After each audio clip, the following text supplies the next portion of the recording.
Chromebooks have been more than 50% of the devices sold into US K-12 education. And so there have been more Chromebooks sold than any other devices combined. And we're getting to the point where over 30,000 devices are deployed each day into US schools.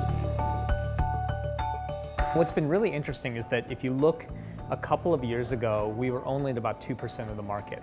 It's been amazing to us to see that growth happen just in that short amount of time. An interesting thing, though, is that it's actually expanding the market. And so if you look at the overall market for devices in education, it's expanded by quite a bit, and Chromebooks have actually taken a lot of that expansion. I think what makes a Chromebook unique is the simplicity. It's easy for any user to use it.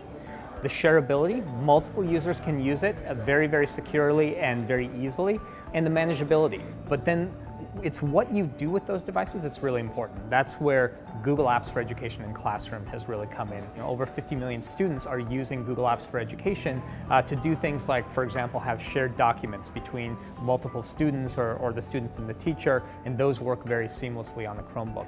And we've just introduced Google Classroom, which you can think of as the thing that coordinates all of this, and it's the dashboard that a teacher can go to manage their entire classroom.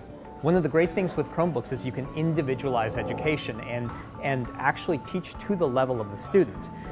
A lot of us, when we went to school, we were in the kind of classroom where you had 30 students in the classroom. The teacher would have to explain the same thing to 30 students. If you didn't get the concept, they would just move on to the next. That was the way you had to teach. We're looking at a very different way of learning. The thing that really excites me is my daughter actually just started kindergarten. And she's actually in a school that's using Chromebooks. And it's been really interesting for me to see how her education is now individualized, how she can challenge herself where she's ready, she can get extra help where she's not ready, and that's been really amazing to see. And so it really even affects me at a personal level. Hey YouTube fans, I'm Landon Dowdy from CNBC. Thanks so much for checking out our channel. Here you'll find videos packed with all the info that you need to be smarter about your finances. Be sure and subscribe by clicking right here, and click on all the videos around me to see CNBC's original series Young Money, Tech Bet, Cramer's Mad Money, and all the latest from CNBC.